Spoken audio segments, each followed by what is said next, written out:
क्या पाटलिपुत्रा का या मुसलमानों का कोई नौजवान राजद का टिकट नहीं पा सकता? क्या राजद किसी दूसरे मुसलमान को पाटलिपुत्रा से टिकट नहीं दे सकती? क्या राजद में दूसरे मुसलमान लीडर नहीं है? क्या सारे मुसलमान लीडर राजद से खत्म हो गए? क्या किसी की सलाहियत नहीं है कि पाटलिपुत्रा का वो MP बन सके?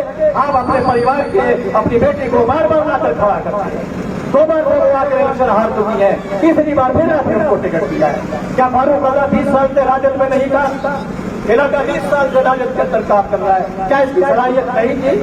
लेकिन नहीं, आपको तो परिवार के लोगों को आगे बढ़ाना है। वोट तो मुसलमान दे, लेकिन आप चाहेंगे कि उनका परिवार आगे बढ़ता रहे। आपने दोनों बेटियों को टिकट दिया, आपने दोनों बेटों को वजीर बनाया, मुसलमानों को आपने किनारे लगा दिया। जिस मुसलमान ने 18 मुसलमान ने राजद को 1990 से अपने कंधे पर उठाकर रखा है, आज मुसलमानों की क्या हैसियत है राजद में? वो सारे लोग देख रहे हैं और समझ रहे हैं। राजद के मुसलमान लीडर जो आज गली गली घूम कर ये कह रहे हैं कि अगर मुसलमान वोट नहीं देंगे मीसा भारती को तो बीजेपी जीत जाएगी। तो मैं मुसलमान लीडरों से पूछना चाहता हूँ जो आकर ये कह रहे हैं फारूक रजा से कि फारूक रजा तुम बैठ जाओ और नहीं तो जो है तो वो बीजेपी जीत जाएगी। क्यों फारूक रजा बैठेगा? क्या फारूक रजा को इलेक्शन लड़ने का हाथ नहीं है? क्या उसके अंदर सलाहियत नहीं है? क्या मीसा भारती के अंदर बड़ी खास सलाहियत है कि मीसा भारती को MP बन सकती है, फारूक रजा MP नहीं बन सकता? ये बात सवाल पूछने का। हम सब ये है जमात बंद कर वोट डालते रहते हैं, हम सवाल नहीं पूछते। राजद के लीडर जब आपसे मिल जाए आप उनसे सवाल कीजिए कि आपने किसी मुसलमान को टिकट क्यों नहीं दिया?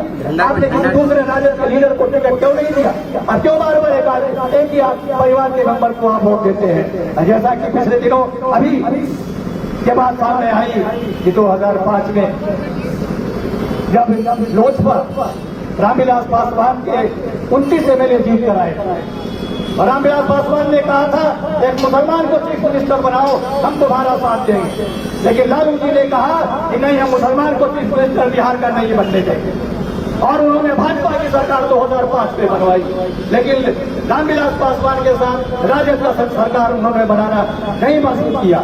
यह बात किस बात को साबित करता है कि राजद के या लालू जी ने बराबर मुसलमानों का कंधा इस्तेमाल किया है, लेकिन जब देने का मामला आया है तो उसने मुसलमानों को कुछ भी नहीं दिया है। उसी राजद को जिसको शहाबुद्दीन ने अपने खून पसीने से सींचा, उस शहाबुद्दीन की बेवा को उन्होंने छोड़ दिया। तो ये हालत है। इसलिए राजद के जो लोग खास जो है दलाल जो लोग आकर ये कहते रहते हैं हमारी बस्तियों में कि मुसलमान हमको वोट दे, क्यों वोट दे?